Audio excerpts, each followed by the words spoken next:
प्रिय भक्तजनों, आज बृहस्पतिवार के दिन आप बृहस्पति देव की बड़ी ही दुर्लभ कथा सुनेंगे। इस कथा को सुनने से भक्तों की सभी मनोकामनाएं भगवान बृहस्पति देव की कृपा से पूर्ण हो जाती हैं। तो आइए बड़े ही श्रद्धा और प्रसन्नचित मन से इस कथा को सुनते हैं। भारतवर्ष में एक प्रतापी और दानी राजा राज्य करता था। वह नित्य गरीबों और ब्राह्मणों की सहायता करता था। यह बात उसकी रानी को अच्छी नहीं लगती थी। वह ना ही गरीबों को दान देती, ना ही भगवान का पूजन करती थी और राजा को भी दान देने से मना किया करती थी। एक दिन राजा शिकार खेलने वन को गए हुए थे, तो रानी महल में अकेली थी। उसी समय बृहस्पति देव साधु के भेष में राजा के महल में भिक्षा लेने के लिए गए और भिक्षा मांगी। तो रानी ने भिक्षा देने से इनकार कर दिया और कहा कि हे साधु महाराज, मैं तो दान पुण्य से तंग आ गई हूँ। मेरा पति सारा धन लुटाते रहते हैं। मेरी इच्छा है कि हमारा धन नष्ट हो जाए, फिर ना रहेगा बांस, ना बजेगी बांसुरी। साधु ने कहा, देवी तुम तो बड़ी विचित्र हो। धन संतान तो सभी चाहते हैं, पुत्र और लक्ष्मी तो पापी के घर में भी होने चाहिए। यदि तुम्हारे पास अधिक धन है तो भूखों को भोजन दो, प्यासों के लिए प्याऊल बनवाओ, मुसाफिरों के लिए धर्मशालाएं खुलवाओ। जो निर्धन अपनी कुंवारी कन्याओं का विवाह नहीं कर सकते, उनका विवाह करा दो। ऐसे और कई काम हैं जिनके करने से तुम्हारा यश लोक और परलोक में फैलेगा। परंतु रानी पर उपदेश का कोई प्रभाव नहीं पड़ा। वह बोली, महाराज आप मुझे कुछ न समझाएं। मैं ऐसा धन नहीं चाहती जो हर जगह बांटती फिरूं। साधु ने उत्तर दिया, यदि तुम्हारी ऐसी इच्छा है तो तथास्तु, तुम ऐसा करना कि बृहस्पतिवार को घर लीप कर पीली मिट्टी से अपना सिर धोकर स्नान करना, भट्टी चढ़ाकर कपड़े धोना। ऐसा करने से आपका सारा धन नष्ट हो जाएगा। इतना कहकर वह साधु महाराज वहाँ से आलोक हो गए और साधु के अनुसार कई बातों को पूरा करते हुए रानी को केवल 3 बृहस्पतिवार ही बीते थे कि उसकी समस्त धन संपत्ति नष्ट हो गई। भोजन के लिए राजा का परिवार तरसने लगा। तब एक दिन राजा ने रानी से बोला कि हे रानी, तुम यहीं रहो, मैं दूसरे देश को जाता हूँ, क्योंकि यहाँ पर सभी लोग मुझे जानते हैं, इसलिए मैं कोई छोटा कार्य नहीं कर सकता। ऐसा कहकर राजा परदेश चला गया। वहाँ पर जंगल से लकड़ी काट कर लाता और शहर में बेचता था। इस तरह वह अपना जीवन व्यतीत करने लगा। इधर राजा के परदेश जाते ही रानी और दासी दुखी रहने लगी। एक बार जब रानी और दासी को 7 दिन तक बिना भोजन के रहना पड़ा, तो रानी ने अपनी दासी से कहा कि हे दासी, पास ही के नगर में मेरी बहन रहती है, वह बड़ी धनवान है, तो उसके पास जा और कुछ धन ले आ, थोड़ा बहुत गुजर बसर हो सके। रानी दासी की बहन के पास गई। उस दिन गुरुवार का दिन था और रानी की बहन उस समय बृहस्पतिवार का व्रत की कथा सुन रही थी। दासी ने रानी की बहन को अपनी रानी का संदेश दिया, लेकिन रानी की बड़ी बहन ने कोई उत्तर नहीं दिया। जब दासी को रानी की बहन से कोई उत्तर नहीं मिला तो वह बहुत दुखी हुई और उसे क्रोध भी आया। दासी ने वापस आकर रानी को सारी बात बता दी। सुनकर रानी ने अपने भाग्य को कोसा। उधर रानी की बहन ने सोचा कि मेरी बहन की दासी आई थी, परंतु मैंने उससे नहीं बोली, इससे वह बहुत दुखी हुई होगी। कथा सुनकर और पूजन समाप्त करके वह अपनी बहन के घर आई और कहने लगी कि हे बहन, मैं बृहस्पतिवार का व्रत कर रही थी। तुम्हारी दासी मेरे घर आई थी, परंतु जब तक कथा होती है तब तक ना तो उठते हैं और ना ही बोलते हैं, इसीलिए मैं नहीं बोली। कहो दासी क्यों गई थी? रानी बोली, बहन तुमसे क्या छिपाऊं, हमारे घर में खाने तक को अनाज नहीं था। ऐसा कहते कहते रानी की आंखें भर आईं। उसने दासी समेत पिछले 7 दिनों से भूखे रहने तक की बात अपनी बहन को विस्तार पूर्वक सुना दी। रानी की बहन बोली, देखो बहन, भगवान बृहस्पति सबकी मनोकामनाओं को पूर्ण करते हैं। देखो शायद तुम्हारे घर में अनाज रखा हो। पहले तो रानी को विश्वास नहीं हुआ, पर बहन के आग्रह करने पर उसने अपनी दासी को अंदर भेजा तो उसे सचमुच अनाज से भरा एक घड़ा मिल गया। यह देखकर दासी को बड़ी हैरानी हुई। दासी रानी से कहने लगी कि हे रानी, जब हमको भोजन नहीं मिलता था तो हम व्रत ही तो करते हैं, इसीलिए क्यों ना इनसे व्रत और कथा की विधि पूछ ली जाए ताकि हम भी व्रत कर सके। तब रानी ने अपनी बहन से बृहस्पतिवार व्रत के बारे में पूछा। उसकी बहन ने बताया, बृहस्पतिवार के व्रत में चने की दाल और मुनक्का से विष्णु भगवान का केले की जड़ में पूजन करें तथा दीपक जलाएं, व्रत कथा सुने और पीला भोजन ही करें। इससे बृहस्पति देव प्रसन्न होते हैं। और व्रत और पूजन विधि बताकर रानी की बहन अपने घर को लौट गई। 7 दिन के बाद जब गुरुवार आया तो रानी और दासी ने व्रत रखा। घुड़साल में जाकर चना और गुड़ लेकर आई। फिर उसने केले की जड़ तथा विष्णु भगवान का पूजन किया। अब पीला भोजन कहाँ से आए, इस बात को लेकर दोनों बहुत दुखी थीं, क्योंकि उन्होंने व्रत रखा था, इसीलिए बृहस्पति देव उनसे प्रसन्न थे। इसीलिए वे एक साधारण व्यक्ति का रूप धारण करके 2 थालों में सुंदर पीला भोजन दासी को दे गए और भोजन पाकर दासी बहुत प्रसन्न हुई और फिर रानी के साथ मिलकर भोजन ग्रहण किया। उसके बाद वे सभी गुरुवार को व्रत और पूजन करने लगी। बृहस्पति भगवान की कृपा से उनके पास फिर से धन संपत्ति आ गई, परंतु रानी फिर से पहले की ही तरह आलस करने लगी। तब दासी बोली, देखो रानी, तुम पहले भी इसी प्रकार आलस्य करती थी, तुम्हें धन रखने में कष्ट होता था, इस कारण सभी धन नष्ट हो गया और अब जब भगवान बृहस्पति की कृपा से धन मिला है तो तुम्हें फिर से आलस्य होता है। रानी को समझाते हुए दासी कहती है कि बड़ी मुसीबतों के बाद हमने यह धन पाया है, इसीलिए हमें दान पुण्य करना चाहिए, भूखे मनुष्यों को भोजन कराना चाहिए और धन को शुभ कार्यों में खर्च करना चाहिए, जिससे तुम्हारे कुल का यश बढ़ेगा, स्वर्ग की प्राप्ति होगी और पितृ प्रसन्न होंगे। दासी की बात मानकर रानी अपना धन शुभ कार्यों में खर्च करने लगी, जिससे पूरे नगर में उसका यश फैलने लगा। उधर एक दिन राजा दुखी होकर जंगल में एक पेड़ के नीचे आसन जमाकर बैठ गया। वह अपनी दशा को याद करके व्याकुल होने लगा। बृहस्पतिवार का दिन था। एकाएक उसने देखा कि निर्जन वन में एक साधु प्रकट हुए। वह साधु वेश में स्वयं बृहस्पति देवता थे।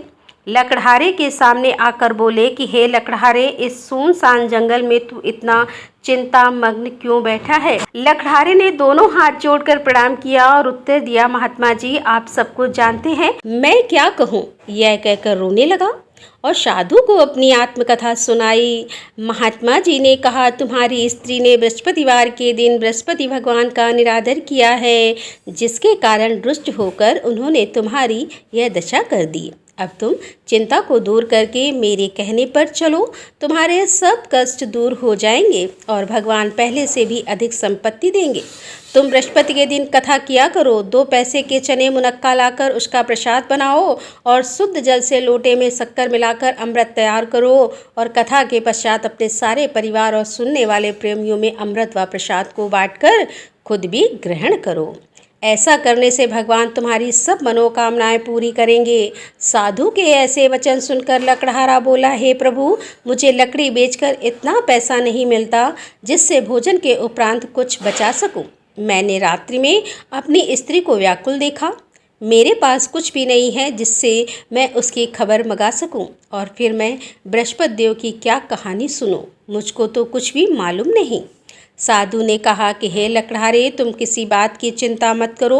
बृहस्पतिवार के दिन तुम रोजाना की तरह लकड़ियां लेकर शहर को जाओ। तुमको रोज से दुगना धन प्राप्त होगा, जिससे तुम भली भांति भोजन कर लोगे और बृहस्पति देव की पूजा का सामान भी आ जाएगा। बृहस्पति देव की कथा इस प्रकार है, सुनो।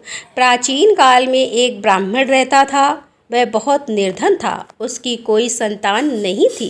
उसकी स्त्री बहुत मलिनता के साथ रहती थी। वह स्नान नहीं करती, किसी देवता का पूजन नहीं करती। इससे ब्राह्मण देवता बड़े दुखी थे। बेचारे बहुत कुछ कहते, किंतु उसका कुछ परिणाम नहीं निकला। भगवान की कृपा से ब्राह्मण की स्त्री के कन्या रूपी रत्न पैदा हुई। कन्या बड़ी होने पर प्रातः स्नान करके विष्णु भगवान का जाप और बृहस्पतिवार का व्रत करने लगी। अपने पूजन पाठ को समाप्त करके विद्यालय जाती तो अपनी मुट्ठी में जौ भर के ले जाती और पाठशाला के मार्ग में डालती जाती। तब ये जौ स्वर्ण के हो जाते तो लौटते समय उनको बीन कर घर ले आती।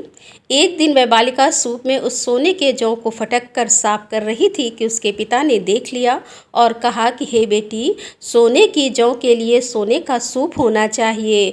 दूसरे दिन बृहस्पतिवार था। इस कन्या ने व्रत रखा और बृहस्पति देव से प्रार्थना करके कहा कि मैंने आपकी पूजा सच्चे मन से की है तो मेरे लिए सोने का सूप दे दो। बृहस्पति देव ने उसकी प्रार्थना स्वीकार कर ली और रोजाना की तरह वह कन्या जौ फैलाती हुई जाने लगी। जब लौट कर जौ बीन रही तो बृहस्पति देव की कृपा से सोने का सूप मिला। उसे वह घर ले आई और उसमें जौ साफ करने लगी, परंतु उसकी माँ का वही ढंग रहा। एक दिन की बात है कि वह कन्या सोने के सूप में जौ साफ कर रही थी। उसी समय उस शहर का राजपुत्र वहाँ से होकर निकला। इस कन्या के रूप और कार्य को देखकर मोहित हो गया और अपने घर आकर भोजन और जल त्याग कर उदास होकर लेट गया। राजा को इस बात का पता लगा तो अपने प्रधानमंत्री के साथ उसके पास गए और बोले कि हे बेटा, तुम्हें किस बात का कष्ट है? किसी ने तुम्हारा अपमान किया है अथवा और कोई कारण है? हो सके तो मैं वही कार्य करूँगा जिससे तुम्हें प्रसन्नता हो। अपने पिता की राजकुमार ने बातें सुनी तो वह बोला, मुझे आपकी कृपा से किसी बात का कोई दुख नहीं है, किसी ने मेरा अपमान भी नहीं किया है, परंतु मैं उस लड़की से विवाह करना चाहता हूँ जो सोने के सूप में सोने के जौ साफ कर रही थी। यह सुनकर राजा आश्चर्य में पड़ गया और बोला, बेटा, इस तरह की कन्या का पता तुम लगाओ, मैं उसके साथ तेरा विवाह अवश्य करवा दूंगा। राजकुमार ने उस लड़की के घर का पता बताया। तब मंत्री उस लड़की के घर गए और ब्राह्मण देवता को सभी हाल बताया। ब्राह्मण देवता राजकुमार के साथ अपनी कन्या का विवाह करने के लिए तैयार हो गए तथा विधि विधान के अनुसार ब्राह्मण की कन्या का विवाह राजकुमार के साथ हो गया। कन्या के घर से जाते ही पहले की भांति उस ब्राह्मण देवता के घर में गरीबी का निवास हो गया। अब भोजन के लिए भी अन्न बड़ी मुश्किल से मिलता था। एक दिन दुखी होकर ब्राह्मण देवता अपनी पुत्री के पास गए। बेटी ने पिता की दुखी अवस्था को देखा और अपनी माँ का हाल पूछा। तब ब्राह्मण ने भी सभी हाल कहा। कन्या ने बहुत सारा धन देकर अपने पिता को विदा कर दिया। इस तरह ब्राह्मण का कुछ समय सुखपूर्वक व्यतीत हुआ। कुछ दिन के बाद फिर वही हाल हो गया। ब्राह्मण फिर अपनी कन्या के यहाँ गया और सारा हाल कहा तो लड़की बोली कि हे पिताजी, आप माताजी को यहाँ ले आओ, मैं उन्हें विधि बता दूंगी जिससे उनकी गरीबी दूर हो जाए। वह ब्राह्मण देवता अपनी स्त्री को साथ लेकर पहुँचे तो अपनी माँ को समझाने लगी कि हे माँ, तुम प्रातःकाल प्रथम स्नान आदि करके विष्णु भगवान का पूजन करो तो सब दरिद्रता दूर हो जाएगी। परंतु उसकी माँ ने एक भी बात नहीं मानी और प्रातःकाल उठकर अपनी पुत्री के बच्चों की जूठन को खा लिया। इससे उसकी पुत्री को भी बहुत गुस्सा आया। उसने एक रात को एक कोठरी में सारा सामान निकाल दिया और अपनी माँ को उसमें बंद कर दिया। प्रातः उसे निकाला तो स्नान आदि करा के पूजा पाठ करवाया तो उसकी माँ की बुद्धि ठीक हो गई। इसके बाद वह नियम से पूजा पाठ करती और प्रत्येक बृहस्पतिवार को व्रत रखने लगी। इस व्रत के प्रभाव से उसकी माता और पिता बहुत ही धनवान और पुत्रवान हो गए और बृहस्पति देवता के प्रभाव से इस लोक के सुख को भोग कर अंत में स्वर्ग को प्राप्त हुए। इस तरह कहानी कहकर साधु देवता वहाँ से अंतर्ध्यान हो गए।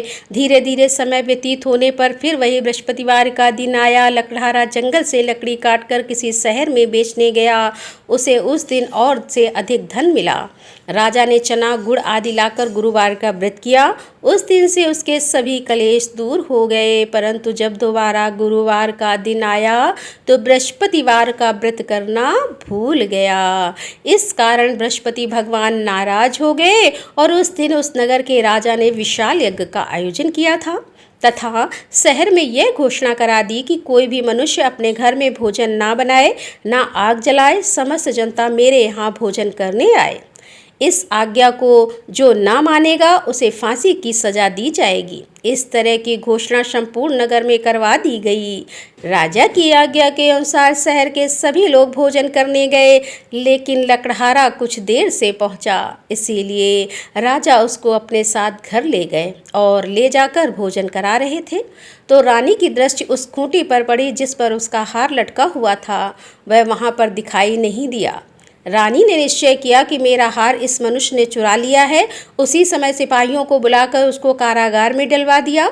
जब लकड़हारा कारागार में पड़ गया और बहुत दुखी होकर विचार करने लगा कि ना जाने कौन से पूर्व जन्म के कर्म से मुझे यह दुख प्राप्त हुआ है, और उसी साधु को याद करने लगा जो कि जंगल में मिला था। उसी समय तत्काल बृहस्पति देव साधु के रूप में प्रकट हुए और उसकी दशा को देखकर कहने लगे, अरे मूर्ख, तूने बृहस्पति देव की कथा नहीं करी, इस कारण तुझे दुख प्राप्त हुआ है। अब चिंता मत कर, बृहस्पतिवार के दिन कारागार के दरवाजे पर 4 पैसे पड़े मिलेंगे। बृहस्पतिवार के दिन कारागार के दरवाजे पर 4 पैसे पड़े मिलेंगे। उससे तू बृहस्पति देव की पूजा करना, तेरे सभी कष्ट दूर हो जाएंगे। बृहस्पतिवार के दिन उसे 4 पैसे मिले। लकड़हारे ने एक कथा कही। उसी रात को बृहस्पति देव ने उस नगर के राजा को स्वप्न में कहा कि राजा, तुमने जिस आदमी को कारागार में बंद कर दिया है वह निर्दोष है, वह राजा है, उसे छोड़ देना।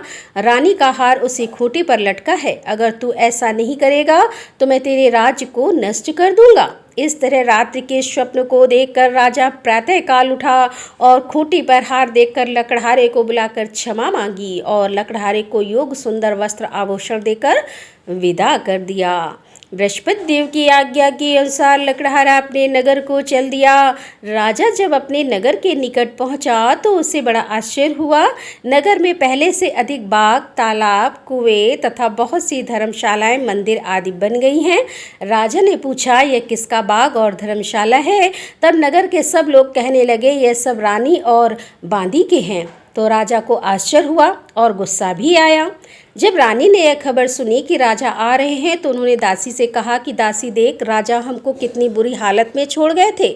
हमारी ऐसी हालत देखकर वह लौट ना जाएं, इसीलिए तू दरवाजे पर खड़ी हो जा। आज्ञा के अनुसार दासी दरवाजे पर खड़ी हो गई। राजा आए तो उन्हें अपने साथ लेकर आई। तब राजा ने क्रोध करके अपनी रानी से पूछा कि यह धन तुम्हें कैसे प्राप्त हुआ? तब उन्होंने कहा, हमें यह सब धन बृहस्पति देव के इस व्रत के प्रभाव से प्राप्त हुआ है।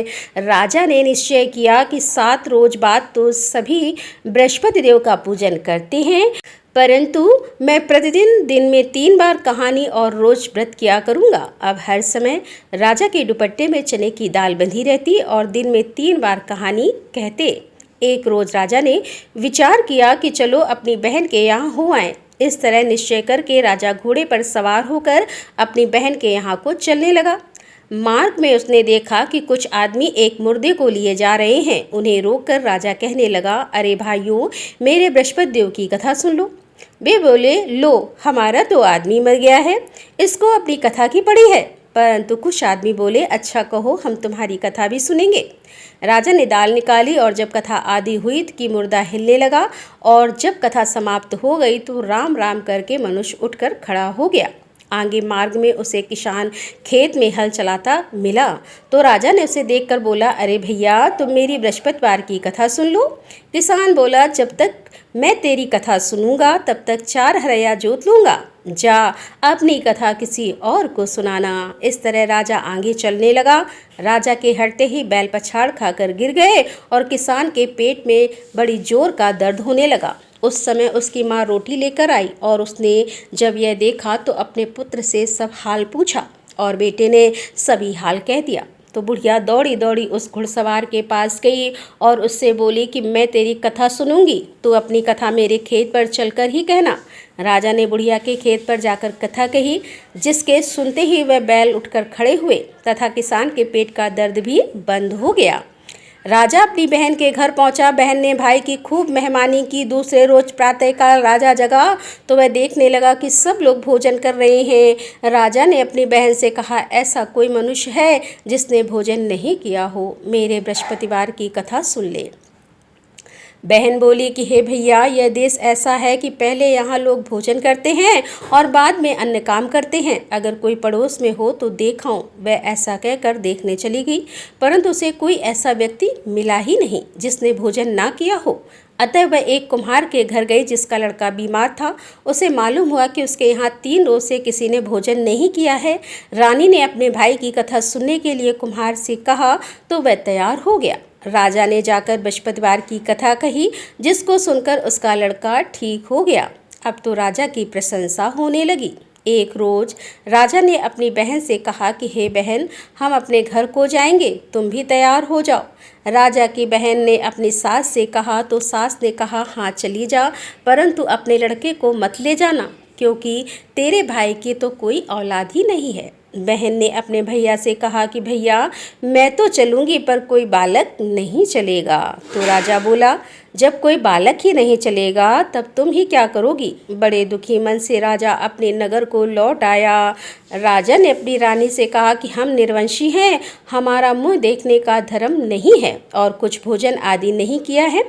रानी बोली, हे प्रभु, बृहस्पति देव ने हमें सब कुछ दिया है, वह हमें औलाद अवश्य देंगे। उसी रात को बृहस्पति देव ने राजा से स्वप्न में कहा कि हे राजा, उठो, सभी सोच त्याग दो, तेरी रानी गर्भ से है। और राजा को यह बात सुनकर बड़ी खुशी हुई। 9वें महीने में उसके गर्भ से एक सुंदर पुत्र पैदा हुआ। तब राजा बोला, हे रानी, स्त्री बिना भोजन के रह सकती है पर बिना कहे नहीं रह सकती। जब मेरी बहन आएगी तुम उससे कुछ मत कहना। रानी ने सुनकर हाँ कर दिया। जब राजा की बहन ने यह शुभ समाचार सुना तो वह बहुत खुश हुई और बधाई लेकर अपने भाई के यहाँ आई। तभी रानी ने कहा, घोड़ा चढ़कर तो नहीं आई, गधा चढ़कर आई। हे राजा की बहन बोली कि भाभी, मैं इस प्रकार ना कहती तो तुम्हें औलाद कैसे मिलती। बृहस्पति देव ऐसे ही हैं, जैसी जिसके मन में कामनाएं हैं सभी को पूर्ण करते हैं। जो सद्भावना पूर्वक बृहस्पतिवार का व्रत करता है एवं कथा पढ़ता है अथवा सुनता है और दूसरों को सुनाता है, बृहस्पति देव उनकी सभी मनोकामनाएं पूर्ण करते हैं। बृहस्पति देव उनकी सदैव रक्षा करते हैं। जो संसार में सच्चे हृदय से बृहस्पति देव का पूजन करते हैं उनकी सभी मनोकामनाएं उसी प्रकार पूर्ण होती हैं जैसे राजा और रानी ने बृहस्पति देव की कथा का गुणगान किया।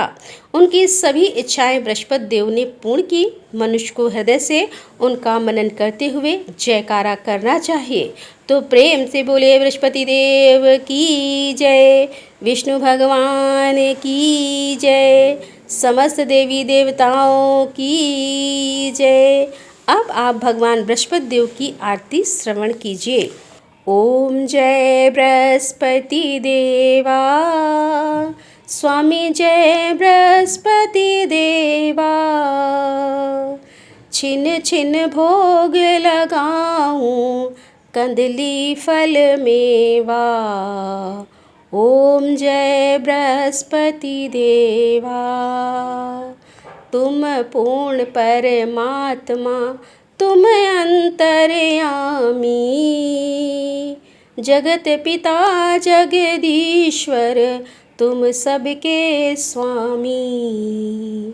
ओम जय बृहस्पति देवा। चरणामृत निज निर्मल, सब पातक हरता, सकल मनोरथ दायक, कृपा करो भरता। ओम जय बृहस्पति देवा। तन मन धन अर्पण कर, जो जन शरण पड़े, प्रभु प्रकट तब हो करे, आकर द्वार खड़े। ओम जय बृहस्पति देवा। दीन दयाल दयानिधि, भक्तन हितकारी, पाप दोष सब हरता, पाप दोष सब हरता, भवबंधन हारी। ओम जय बृहस्पति देवा। सकल मनोरथ दायक सब संचय तारो, विषय विकार मिटाओ संतन सुखकारी। ओम जय बृहस्पति देवा। जो कोई आरती तेरी प्रेम सहित गावे, चेष्ट निष्ठानंद बंध सो निश्चय ही पावे। ओम जय बृहस्पति देवा। ओम जय बृहस्पति देवा। स्वामी जय बृहस्पति देवा। प्रेम से बोलिए भगवान बृहस्पति देव की जय। बोलिए भगवान श्री लक्ष्मी नारायण की जय। आपको आज की कथा पसंद आए, आरती पसंद आए तो वीडियो को लाइक कीजिएगा, शेयर कीजिएगा और कमेंट में भगवान बृहस्पति देव जी की जय लिखिएगा और चैनल को भी सब्सक्राइब कीजिएगा। तो प्रेम से बोलिए बृहस्पति देव की जय।